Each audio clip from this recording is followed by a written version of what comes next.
Welcome to the Securely Yours podcast, brought to you by your very own cyber agony aunts. Me, Amelia Hewitt. And me, Rebecca Taylor. We're here to tackle the most pressing questions that arise throughout your cyber career and share some insights from our new book, Securely Yours. Think of us as your very own mentors, confidants and cheerleaders. Your agony aunts for surviving your career.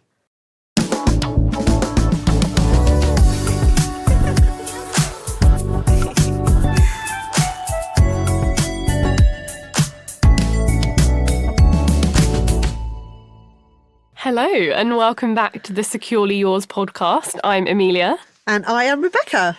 I cannot believe we are one down already. I know, right? It's a very strange experience for anyone like us who's not done the experience of sitting in a podcast booth in front of a microphone. It's so intimidating, isn't it? It is, but it's kind of exciting. It makes me feel very grown up. Yeah, very professional. Very pro. So I think to start with, probably just a catch up on what have you been up to this week? What have I been up to? Yeah, I think that would be nice. Do you want to go first? Yeah. So, I mean, work is thankfully very busy at the moment, which is exciting. But we've had some really lovely feedback from our service reviews at CyberAid. So we try to go out to all of our clients every few months who are working actively with our volunteers, and we like to ask them what's going well, can we do anything better? And the feedback we have had has sometimes brought me to tears, which is saying a lot because I am not a particularly emotional person. And so, yeah, I think for me, that's been a real highlight, is also being able to share that with the volunteers and being able to say, look at this lovely paragraph that was written about you. So I feel very proud. But speaking of being very proud, tell everyone what you've done. Before I do, I want to say, Barb, I'm proud of you. Thank you are smashing it with CyberAid. The volunteers are incredible. Yeah. And it's awesome to see that kind of feedback coming through. So well done. Thank you. We spoke about this on the last one about feeling a bit yucky with personal rant. Time to put it into Yes, allegedly so. So apparently I am Cyber Woman of the Year. I think we need to insert a clap. It came as an absolute shock. I definitely did not expect I it. thought you were going to fall over. We went to the awards together and Rebecca was sat behind me and I thought she was going to collapse when they read her name out. I will add I was wearing the most inappropriate pair of shoes possible. I could not feel my toes. But I had to give a speech and everything, which has not happened before. That in itself was, I don't know what happened. I don't remember it. I hope it went well. I've got the recording if anyone wants it. No, she went up there and she spoke about her commitment to doing what's best for the industry and her continued commitment to do that. And I loved that. I thought that was so fantastic. Just authentic. Oh, That's thank you probably the kindly. word. So I do think, though, and I am going to continue to try to bring as many women and underrepresented groups along with us. That's the whole point of this podcast and the book, right? Yeah. Is to try and support all those different individuals that want a space in cyber. Yeah, for sure. I mean, we probably haven't touched on this yet. And speaking of myths, probably a big myth around our book is that it is only for women. Yeah. And we don't only focus on women. We have a chapter around allyship. But my encouragement and my marketing tag is that this isn't just a book for women. If you work with women, which you should do, otherwise we'll be having a word about your diversity issues. But if you work with women, if your peers are women, your mentors, your mentees, this is a resource to support them. But also you can gather some tips from this as well for yourself. So myth number 1, our book is not just for women. Love that. That is a beautiful little segue right there. So I suppose I'll do the intro for this episode. So as Amelia has touched on, we're going to be digging into some lovely myths today relating to the cybersecurity industry. Obviously, as females in that sector, we've experienced firsthand how entering and thriving in that male-dominated field like cyber can come with unique challenges, opportunities, and issues. For many of us, that path that we go down is influenced by personal goals and outside opinions, and that itself can introduce a whole plethora of different myths and issues and questionable advice. So we're going to jump straight in and go through some cyber career success versus myth type questions. What is real? What is overblown? And what merits actual thought? A nice little bit there from the book for you. Ooh la la. I read it back and I think, did we write this? That's a myth. Apparently so. So, Amelia, I'm going to start by asking you, because we've had our fair share of lived experiences, what myths out there in the world of cyber have bugged you the most?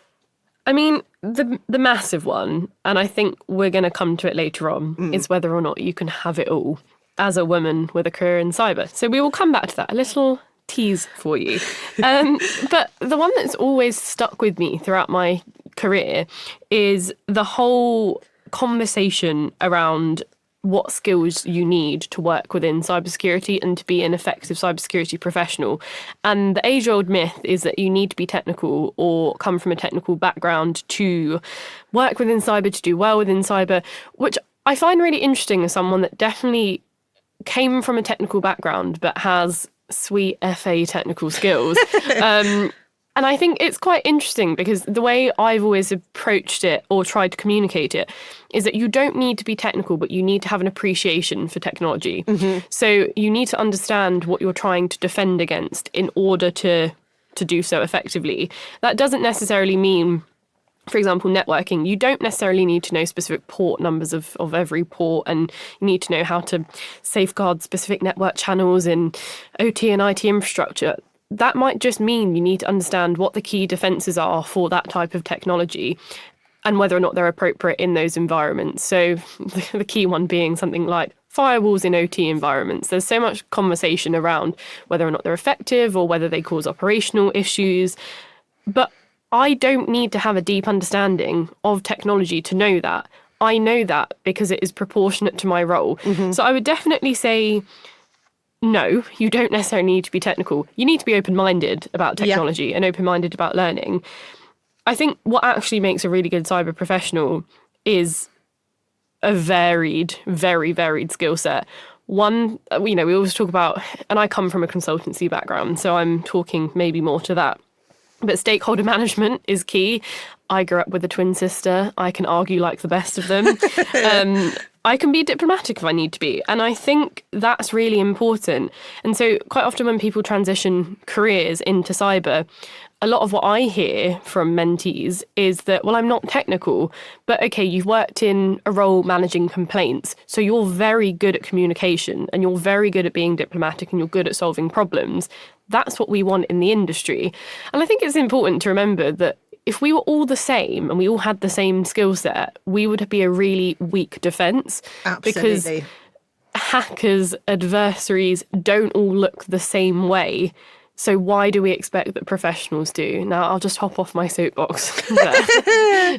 No, everything you said is entirely valid.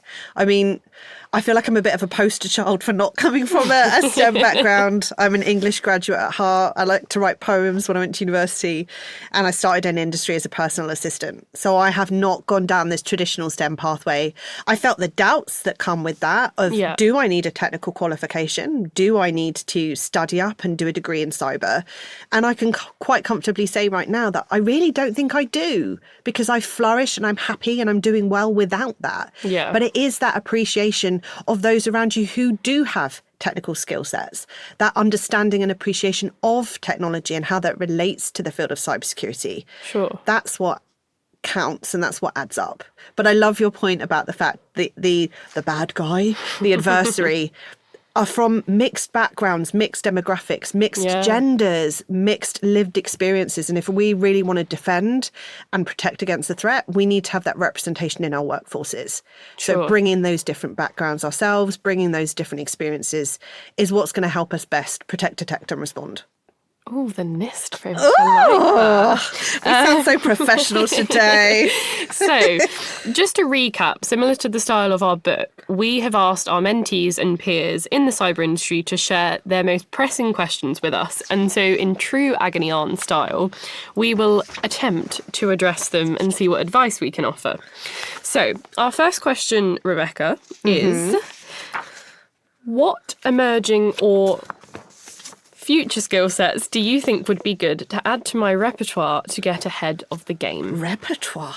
My goodness, that is a good question. And actually, it's difficult because on one hand, I think people do want to study, they love to learn, they like to add to their knowledge. But I think there is this selection of individuals that are gaining qualifications and gaining certifications because they feel that anxiety that they need to. It's to almost validate why they're in the field. And it's not because they authentically want it or need it. So actually, I would say if you're deliberating this question, the first place to start is, do I really need this qualification? Sure. Do I have the money to spend to do this qualification, and will it actually add value to what I'm doing and where I'm going? Don't do it because you feel you have to. Do it because you actually want to, because you're going to enjoy it, because they take time to do a qualification. I would say we're all aware there's a lot of new emerging technologies. There's a lot of new emerging skills that are coming out. If we think about quantum, if we think about AI, if we think about large language models. So if I was going to start thinking about what to study next, so I was kind of ahead of that game of what's coming, they're the kinds of places I would be thinking. And I would also be starting to think about a lot of the new emerging bills and emerging laws that are coming out. We're seeing lots about online safety bills and the pressure on social media platforms to do more to protect children online. Being conscious to what's coming up and what the conversation is around cyber, you can start to look at the gaps that you may have, start to look at the gaps maybe your organisation has, and then plan for your qualifications or what you're going to study next based on those. Sure. And I think the myth behind it is the fact that you have to be ahead all of the time and you have to have your eyes on what's next. And yes, there is an element that it is a very fast-paced industry, as ChatGPT likes to say every time you ask it to do a LinkedIn post. But I think that adds a lot of unnecessary pressure, especially with the volume of what you can learn. So a piece of advice that I gave recently was that, yes, there are emerging technologies, but you don't necessarily need to know everything about them. So like I said in the intro, for example, AI, we become fixated on learning about AI and how the AI models work. How do we train them? As a cyber professional, if you work in GRC, the only thing you need to know are the risks around that. If you work in-house, you need to know how to instruct users to use generative AI safely, securely. And so I really encourage people to actually step back and think, okay, this is a big emerging topic. What do I need to know for my role? Not what do I need to do to be an expert on this, because I don't think people should expect that they need to be an expert on cyber, an expert on AI, an expert on, quantum technologies. I think really it's knowing what you can learn to enrich your own career. Love that. And I probably second part to this is actually understanding what you're interested in. I am really interested in upcoming legislation, and I'm really interested in the intersection between law, policy, regulation.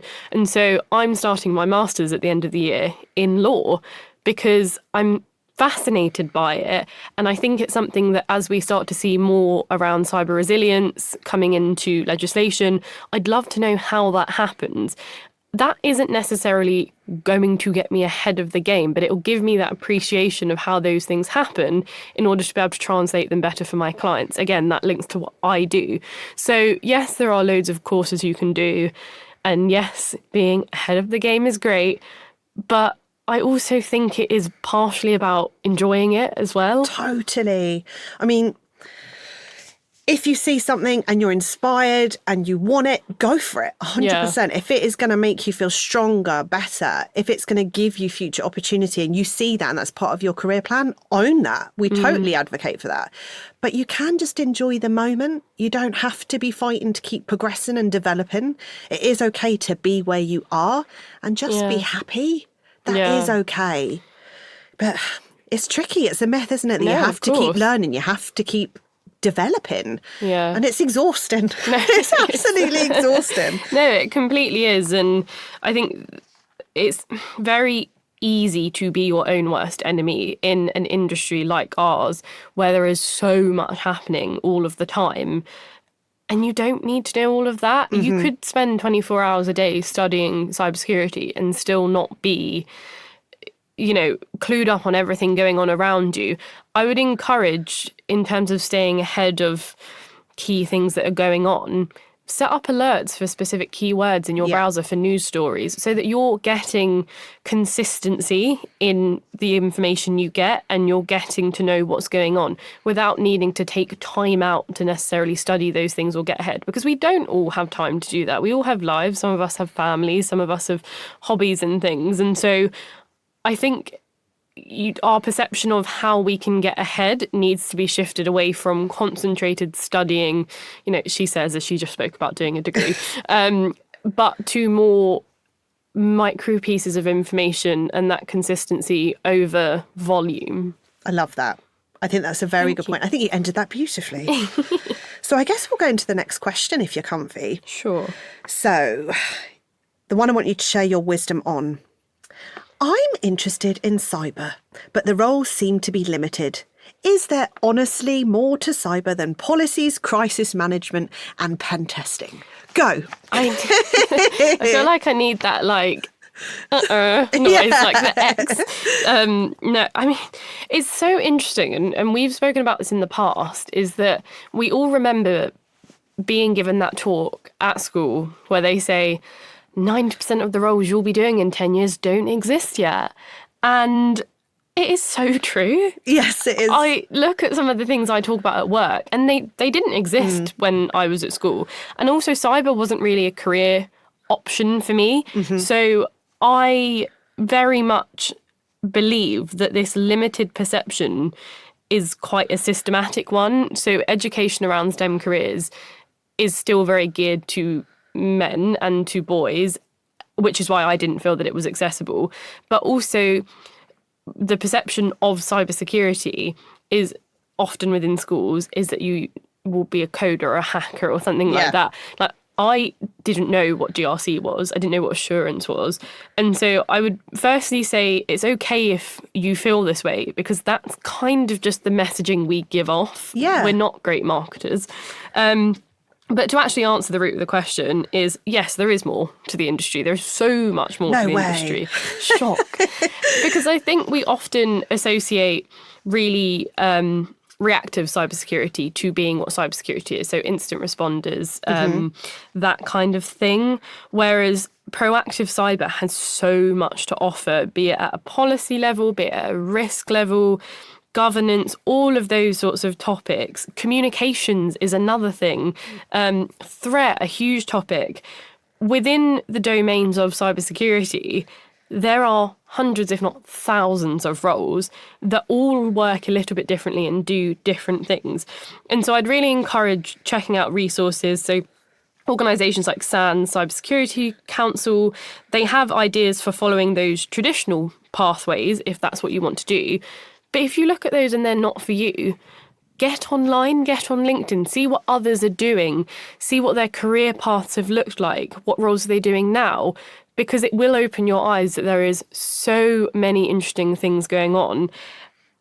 But yeah, I mean, it is tricky, isn't it? Yeah. It's so tricky. I guess I would say don't be limited by those pathways that are written down. Yeah. As someone that's been very lucky in creating pretty much every job I've had in cyber, it's been about spotting the opportunities and the gaps. And then actually, if you have those skill sets and you have that vision, cybersecurity is very much an industry that can mould and fit, as it does with the threat and as it does with performing cybersecurity services. We evolve, so do the jobs, so do the opportunities. So yeah, don't be limited. Do your digging, do your bit of research and see if anything takes your fancy. But if you have something different to offer, I would say cyber is an industry that you can bring that to. Yeah. I mean, I think we potentially touch upon it in the book, but this whole concept of when you start in cyber, everyone asks you, where do you want to end up? What's your dream job? Oh, the dream. And I just find it infuriating because where I'm going to end up, maybe 20, 30 years' time, depending on how long I stick around for. And by then, the roles that are available may be totally different. We may see the death of the CISO role. We don't know what the top of cyber is going to look like. And so I really feel like rather than having an end goal, a dream job to work towards, which is often very much picking a specific service line, it's being where your feet are. What do you enjoy? What do you want to do? You can always pivot within cyber. There are always options to do that and to upskill. I love that question though, where you're like, so what do you want to be when you grow up in cyber? You're like, I don't know. I'm just living in what I'm doing right now. Just trying to get through. I'm busy. What do you mean? And I think that's again what makes things like end of year reviews and career planning really tough, because I think a lot of us are programmed to think we have to have this vision. We have to be working towards this ideological role that pre-exists in this template and structure. Yeah. But cyber is a field that's not quite like that. You can be creative. And as Amelia said, I do think it's about what makes you tick, what makes you happy, being open to the way that industry changes, being accepting of the fact that what it is today, fundamentally, it will not be the same in 10 years' time. We will be in a different industry with different threats, different risks, different business needs. Yeah. So be open to that. Stop limiting yourself, and also stop trying to squidge yourself into predetermined roles if that does not work for you. No, for sure. And it's fine if a job is just a job for a while. I think there's this pressure that we all have to be doing groundbreaking things all of the time. You must discover a threat. Right. And sometimes... What vulnerability have you found today? Exactly. Work harder. Exactly. And sometimes I think it is completely acceptable that you want to coast and figure out what you want to do, or just enjoy what you're doing. And that ties to life, right? We can be developing, we can be learning all that beautiful stuff, but actually it has to balance with what's going on in life. And sometimes life doesn't work with promotions and driving and learning and all that stuff. So it's okay to just enjoy it, to just make it work for what it is. Then in the future, if you do want more, if you want to learn something, you want to do something different, awesome. But actually, if you do just want to live in the moment, that's also okay. Yeah. That's nice. I like that. Yeah, it's very warm you're sentiment. okay. We believe in you. You're all right. So, on to our penultimate question. I do want to say at this point, if you are really enjoying these myths, we have a lot more of these in our book. So please do check that out. Rebecca, one for you. And actually, this makes me feel quite sad because I've seen this in practice, and people have come to me with this several times before. So this individual has said, I'm established in my career, but it's in an entirely different industry. I'd love to have a career in cyber, but I just don't think it's possible. Please help. I wish you were here so I could give you a squidge, because that's really sad. I'm not that tactile. I am tactile. A nice pat on the shoulder would be. There, my friend. So I would start by saying it's never too late. If you want that job, if you want that opportunity, it's only you that can drive that and make that happen. Yeah. So get out there, figure out what it is and what do you need to be in that role or that position. But fundamentally, it's not too late. You can do it. And I know that I believe in you, and I've not even met you. Yeah. I would say, touching again on what we've spoken about earlier, there's more to cyber than technical qualifications. It's what you bring to the conversation. So communication skills, being able to manage challenging conversations, being able to project manage, being able to bring teams together and rally those troops. They're all skills that you can bring along with you. It doesn't have to be, I have a CISP and I have a CISM and I have all these different qualifications. It's about who you are. Yeah. And actually, if you can sell that, and if you can help recruiters potentially connect those dots of where you would fit in, you're winning. So don't limit yourself. And the top piece of advice I would say, if you're having those wiggles and you're feeling like you want to move into industry, is please find yourself a mentor. Mentors do make a big difference. There's loads of incredible organisations out there. We list them in the book that you can talk to find a cyber industry mentor. Yeah. And that person then becomes that sounding board. They can help give you tips because you don't have to make this transition alone. Please reach out, because there are so many of us in the industry that would be happy to help you and help you connect those dots and see if you do want it and how to get there. I also think, adding to that, when it comes to mentorship, sometimes having a non-cyber mentor is fantastic for career transitioning. So my mentee is actually a software developer, and she has transitioned over time from a project management to a software development role.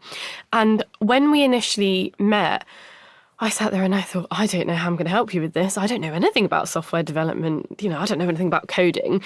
But actually, what I needed to do to be an effective mentor and help her transition from one career to another was to help her understand where those transferable skills were as an external person that didn't know anything about her industry. all I needed to do was guide her in understanding her strengths, her weaknesses, how to format a CV in the best way, how to present yourself in an interview in the best way. And so I would say if you're finding it hard to have a mentor in cyber, having a mentor in life or in a different industry can be so important. And that is something that I also found when I moved into cyber from an IT career, was that my mentor was an engineer and she had done fantastically for herself within a bank, but she wasn't in cyber, and that didn't really matter. The one thing I would say is that everyone nowadays knows someone in cyber. Yes, So having a everywhere. mentor is not necessarily just having someone to talk to you about what do you want to do with your career. It's also about being able to connect you to their network. And we talk about that in the book around communication, is that utilizing your friends, your family, your mentors is a really effective way of being able to make that transition, because it's not just about the skills that you need to transition. It's a big life change sometimes. Yeah. It's a big change of schedule, a big change of routine. And so having people to help you with some of those more personal elements is just as important as having someone who can tell you how to get into the industry itself. Love that. I mean, I'm a mentee hoarder. I have quite a few mentees. I do love to have a chat and to give back in that way. But actually, when I think about where I've been mentored, my best mentor was not in cyber and was actually external. And she helped me see things in an entirely different way and actually helped me tackle some real challenges I was facing. So I totally agree with that, actually. And if you're feeling a little bit wilder, you could even have both an internal mentor in cyber and an external. Then you've got loads of people to chat to and see what you fancy doing. And if you get stuck, Rebecca will be your mentor. Don't do that. My inbox will be full. So we're going to be a bit cheeky, and I'm going to sneak in one extra question since we've got a bit more time.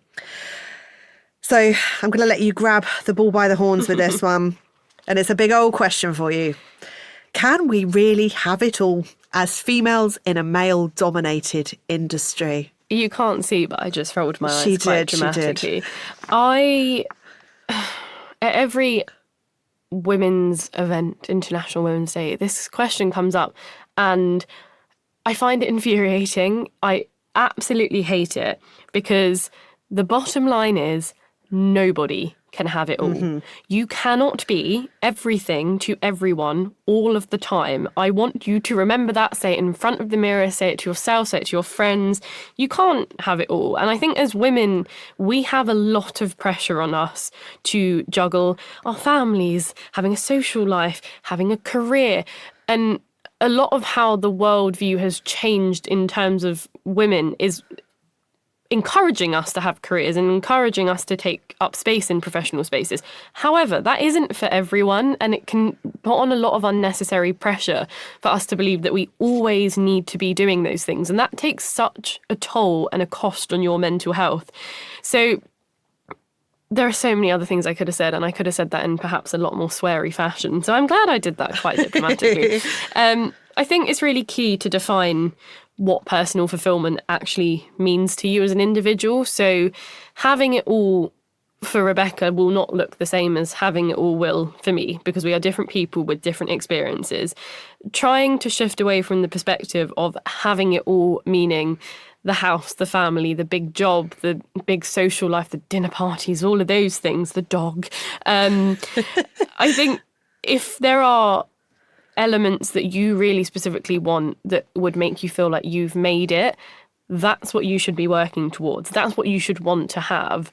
Because if you live your life wanting to have everything in the next best thing, there we go, you will find yourself unhappy and unfulfilled. Yeah, completely. You can attempt to have it all, You'll probably but you burn will yourself be out. exhausted. You will burn out entirely, and then in essence, and forgive me, you'll be no good to anyone. As Amelia said, think about what will make you happy. It's okay if that isn't the mansion and the Bentleys, and actually what's going to make you happy is popping to Starbucks once a week and spending time with your kids. That's all right. But just have it within boundaries that are actually achievable and that won't see you absolutely knackered. Because like Amelia said, you fundamentally cannot have it all, but you can have what makes you happy. Yeah. It's so intrinsically linked with how the roles of men and women are within the world. And I think when we say, can you have it all, your first thought initially goes to the family piece. Yeah. And that is, I find that really sad, because I think the times have changed so much, and so many of my very successful peers don't have children, but that doesn't make it easier for them necessarily. I can imagine, Rebecca, the juggle of having a family and having a career that's quite demanding does put on a lot of pressure, but I don't like the idea that in order to have it all, you have to, as a woman, have children. I totally agree. And I think it's that evolution of where gender roles are. I think it's actually where women are holding their own a bit more and saying, actually, that's not what success looks like to me. But we need to empower more women to own that and to be comfortable in saying that. Because I think even when you talk potentially sometimes to leadership or to other males in industry, that's their preconceived vision of what success or fulfillment looks like to a female. But we're more than that. And we've changed since those decades. Yeah. I mean, I think it's also fair, and this is one thing that sometimes feminism gets wrong, the world gets wrong, is that it's also fine if your goal in life is to have a family. I have friends who that's what they want to do, and I still appreciate that, because the whole point of feminism and the whole point of empowerment for women is us having the choice to do what we want. And through having that choice, it's not feeling... If you feel like you should have it all, that's probably not your choice. That's what you've been conditioned to feel. Profound. Oh, that's a heavy one. But no, it's difficult. And this is a difficult question, because I think we all strive and we're predispositioned to want to do it all. I do find it hard, and I don't dress it up. I find it really hard to juggle being a good mum, or what I perceive to be a good mum, whilst having a career. I am the breadwinner in my family, but also making sure my house looks clean so people don't turn up and think, my God, what happened in here? And also having the cat, and also trying to go to the gym and be healthy, and trying to advocate. But it's impossible. And I have learnt the hard way. I have burnt out several times. I have had to step away from work because I've been that exhausted. And I will own it that I have ended up having to take medication because I've made myself unhappy by putting this pressure on myself to be it all and to share it all, which is why I suppose I advocate, please don't do that to yourself. Really figure out what does make you happy, what makes you shine, what brings you joy. And if that doesn't fit with the gender role, if that doesn't fit with what your family think, does that really matter? Because if you're happy and thriving, surely everyone should be happy for you. Oh, if they're not, bin them off. Is my advice. I mean, it's morbid, probably last point for me to end on this, but when you die, people aren't going to stand around your coffin going, she was so good at research and she got so many promotions. Her dishes were so clean. Yeah, and like her house was clean. People remember how you make them feel. Yeah. They don't remember your achievements, you know, and I think it's so important to remember that, is that you're not remembered for what you did. You're remembered for who you were and the impact you had on people. And so what if you don't do it all? So what if you don't drive a Porsche, or you don't become a CISO or a director? Did you make people feel good? Did you make people feel empowered? Did you bring people along with you? Those are the things that matter. Babe, we're not trying to make people cry when they listen to this when you die. I think because I'm so profound, matter of fact about everything I say, that to me I'm like, this is a normal thing to come out with. No, I think that's a beautiful way to end, and definite food for thought, I think, with this episode. I hope it resonates, right? I hope people feel like we've busted some myths. Obviously, you can read more in the book. So our plea to you, I guess, as we come to the end of this myth-busting episode, is please don't let the opinions or stirring of others stop you owning your career and your voices and your choices. Do your digging, do your research, and really understand what you should be worried about versus what is, in fact, absolute rubbish. I believe, I'm sure Amelia does, that cybersecurity is an amazing industry. For sure. We do enjoy it.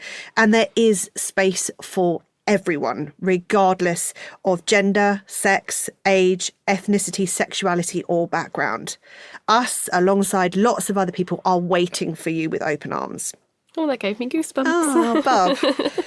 So if you do have any questions, again, feel free feel free, blimey, to pop them through. You never know, we may talk about them in a future podcast. Ooh la la. Thank you for your time, and we will speak to you soon. Thank you.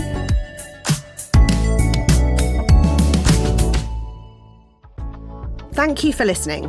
If you've enjoyed this episode and you'd like to support, please share it with others or post about it on social media using the hashtag CyberAgonyAunts. If you'd like to hear more from us, remember to grab our book, Securely Yours, An Agony Aunt's Guide to Surviving Cyber, available on Amazon.